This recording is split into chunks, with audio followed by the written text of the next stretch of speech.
नमस्ते. आजचा आपला व्हिडिओ आहे आपली घटनात्मक संस्था ज्या आहेत त्यातला आपला केंद्रीय निवडणूक आयोग. आता आपली निवडणूक जवळ आल्यामुळे आपली जी येणारी राज्यसेवा पूर्व परीक्षा आहे त्यासाठी हा घटनात्मक आयोग आपल्यासाठी महत्वाचा आहे. तर त्यात आज आपण आपल्या लेक्चरचा जो 10-12 मिनिटाचं लेक्चर असेल त्यात आपण काय काय पाहणार आहे, तर निवडणूक आयोगावर मागचे आलेले 2-3 क्वेश्चन सुरुवातीला पाहणार आहे आपण, कशा प्रकारे आलेत.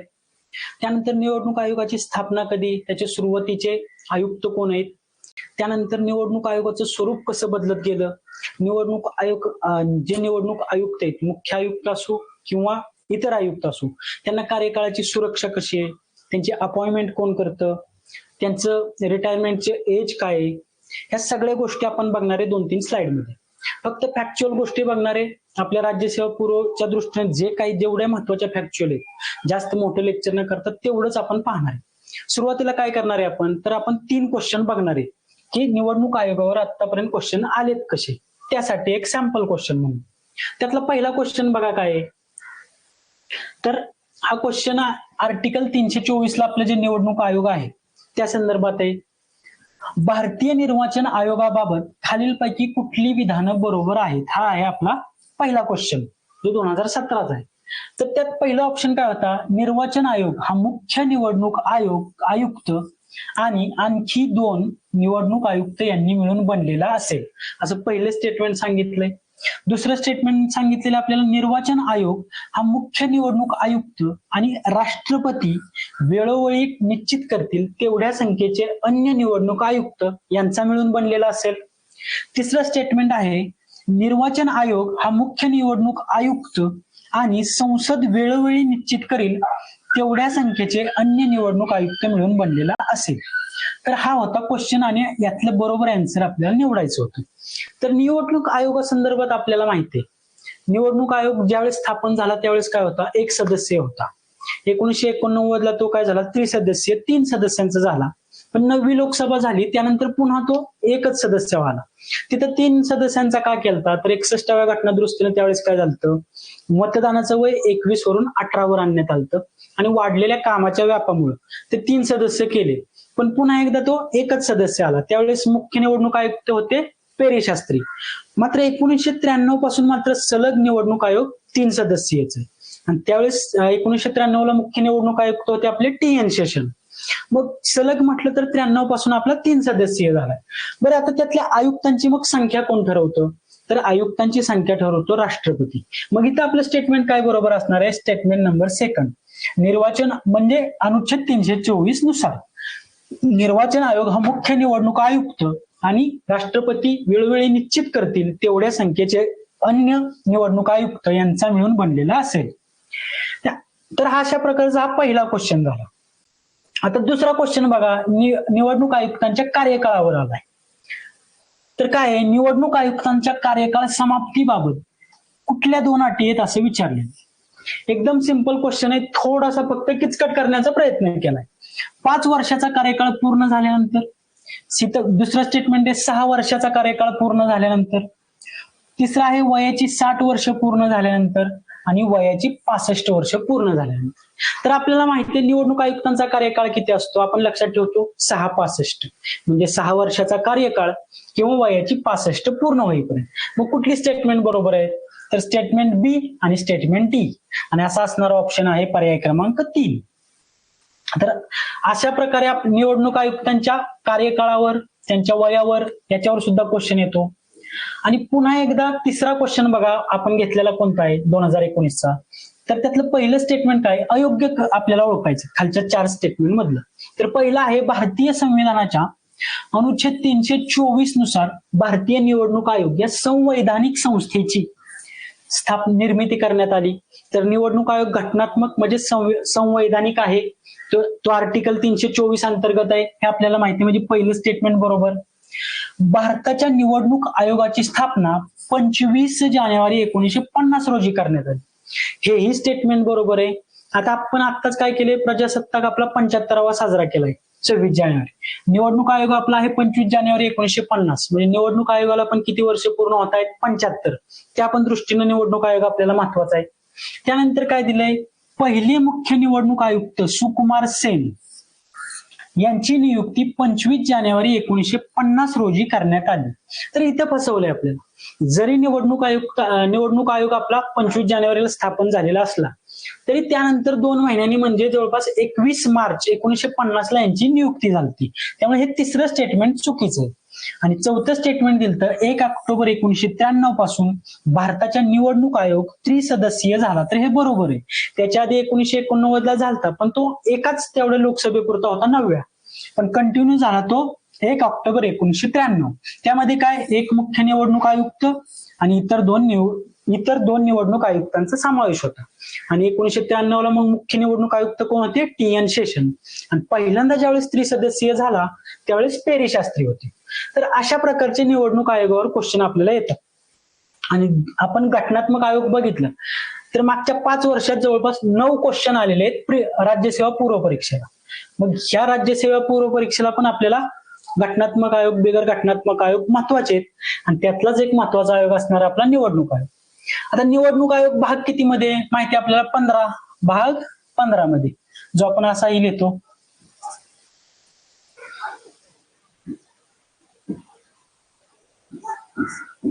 भाग 15 मध्ये आहे निवडणूक आयोग. त्याचा आर्टिकल किती आहे, 324. आता स्थापनेसंदर्भात आपण क्वेश्चन मध्येच बघितलं, 25 जानेवारी 1950. आता आपल्याला या निवडणूक आयोगाची पण 75 वर्ष पूर्ण होते. त्यामुळे न जाणू पहिले मुख्य निवडणूक आयुक्त किंवा पहिले निवडणूक आयुक्त विचारले तर ते पण लक्षात पाहिजेत. त्यांची नियुक्ती बघा 21 मार्च 1950 ला आहे. मग पहिले बघा कोण आहेत, सुकुमार सेन, दुसरे आहेत कल्याण सुंदरम आणि तिसरे आहेत SP सेन वर्मा. आता हे लक्षात कसे ठेवायचे, तर थेट आपण तुम्ही 3S म्हणून पण लक्षात ठेवू शकता. 3S कसं, तर सेन यांचे आडनाव बघा, सेन, सुंदरम, इथे SP घेऊ शकता किंवा सेन वर्मा घेऊ शकता. मग 3S जे आहेत ते पहिले 3 निवडणूक आयुक्त आहेत. पहिले तर आपल्याला लक्षातच ठेवावं लागतील, सुकुमार सेन, त्यानंतर कल्याण सुंदरम आणि SP सेन वर्मा, हे झाले 3. सध्याचे कोण आहेत, राजीव कुमार, जे 25वे आहेत. हा झाला फॅक्च्युअल. आता याची रचना काय आहे निवडणूक आयोगाची, तर निवडणूक आयोग काय आहे, एक आपण बघितले क्वेश्चन मध्येच, एक मुख्य निवडणूक आयुक्त आणि इतर काय असणार आहेत, राष्ट्रपती ठरवतील तेवढे. सध्या किती आहेत, इतर 2.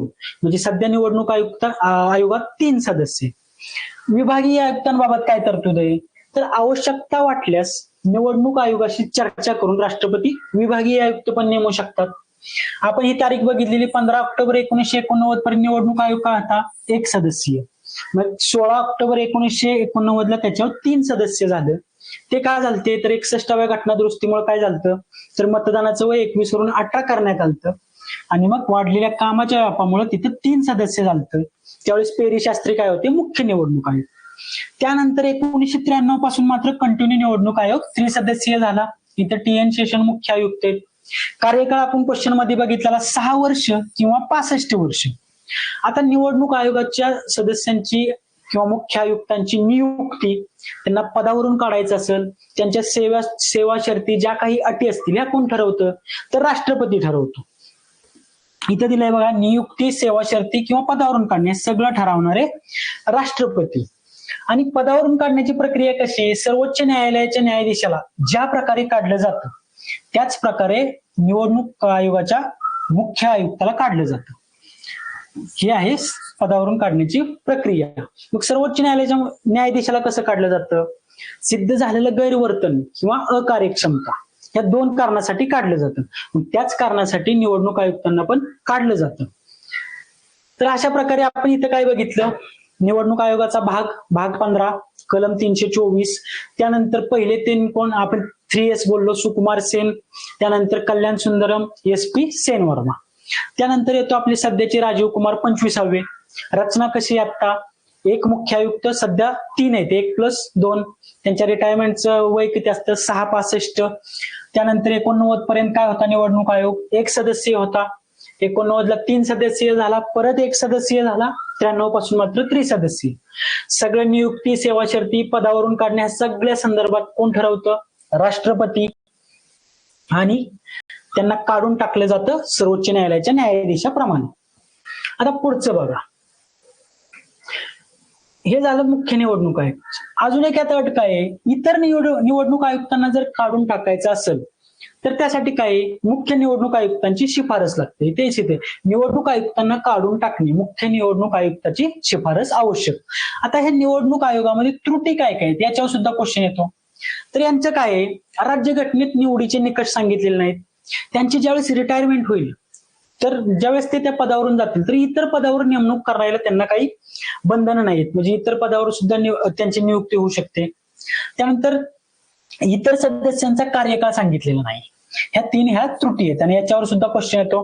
राज्यघटनेत पात्रता निकष नाहीयेत, इतर पदावर नियुक्ती करण्याला त्यांना निर्बंध नाहीयेत किंवा पुनर्नियुक्ती सुद्धा होऊ शकते आणि त्यांचा इतर आयुक्तांचा कार्यकाळ सांगितलेला नाहीये.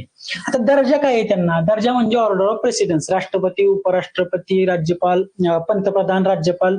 ह्या ज्या प्रेसिडेन्स मध्ये युपीएससी आणि कॅगचे जे सदस्य अध्यक्ष आहेत त्यांच्याप्रमाणेच 9A क्रमांकावर निवडणूक आयोगाचे मुख्य आयुक्त येतात. त्यानंतर आता कार्य काय सोपी आहेत, प्रशासकीय, अर्धन्यायिक सगळी कार्य. तर काय काय करतो, राजकीय पक्षांना मान्यता देणं, चिन्ह देणं, त्यांची आचारसंहिता तयार करणं, ही सगळी कार्य आहेत. मान्यता, चिन्ह देणं, आचारसंहिता. निवडणूक आयोग केंद्रीय निवडणूक आयोग निवडणुका कोणाकोणाच्या घेतो, राष्ट्रपती, उपराष्ट्रपती, संसदेचे दोन्ही गृह म्हणजे लोकसभा, राज्यसभांचे सदस्य. खाली आल्यानंतर आपले विधानसभा आणि विधान परिषदेचे सदस्य. स्थानिक स्वराज्य संस्थांना निवडणुका घेण्यासाठी काय एक वेगळा आयोग आहे, राज्य निवडणूक आयोग. मग संसद, राज्य विधिमंडळ, राष्ट्रपती, उपराष्ट्रपती यांच्या निवडणुका घेणं. जे मान्यताप्राप्त राष्ट्रीय राज्य पक्ष असतील त्यांना काय रेडिओ असेल, दूरदर्शन असेल, यावरती सगळ्यांना, सर्व पक्षांना वेळ द्यायचा. त्यानंतर काय संसद सदस्यांची अपात्रता असेल, एखाद्या ठिकाणी राष्ट्रपती राजवट असेल, त्या राज्यात निवडणूक घेणं असेल, या संदर्भातला राष्ट्रपतीला सल्ला देण्याचं काम पण निवडणूक आयोगावर असतं. आणि जर विधिमंडळातला सदस्य अपात्र असेल म्हणजे आमदार, तर तिथे राज्यपालाला सल्ला दिला जातो. अशा प्रकारची ही निवडणूक आयोगाची कार्य आहेत. म्हणजे काय, राजकीय पक्षांना चिन्ह द्यायचे, मान्यता द्यायचे, आचारसंहिता तयार करायची, त्यानंतर निवडणुका घ्यायच्यात संसदेच्या, विधिमंडळाच्या, राष्ट्रपती, उपराष्ट्रपतीच्या. रेडिओ, दूरदर्शनवर पक्षांना व्यवस्थित, वेगवेगळ्या राजकीय पक्षांना वेळ द्यायचा आहे. संसद सदस्यांची अपात्रता असेल, एखाद्या राज्यात राष्ट्रपती राजवट असेल, तिथे निवडणूक घ्यायची असेल, या संदर्भात राष्ट्रपतीला सल्ला द्यायचा आहे. आणि विधिमंडळात सदस्याचे अपात्र असेल तर राज्यपालाला सल्ला द्यायचा आहे. तर एवढेच पॉईंट आहेत निवडणूक आयोगात ज्याच्यावर आपल्याला क्वेश्चन येऊ शकतो. आपण बघितलं सुरुवातीच्या निवडणूक आयोग आपला स्थापन कधी झाला, पहिले जे आपले सुकुमार सेन आहेत त्यांची नियुक्तीची डेट, त्यानंतर 1 सदस्यीय कधीपर्यंत होता, त्रिसदस्यीय कधीपासून झाला, कार्यकाळ आणि कार्य, या पॉइंटवर आपल्याला निवडणूक आयोगावर क्वेश्चन अपेक्षित आहे. तर इथं आपला हा घटनात्मक आयोग संपतो. व्हिडिओ कसा वाटला कमेंटमध्ये सांगा. थँक्यू.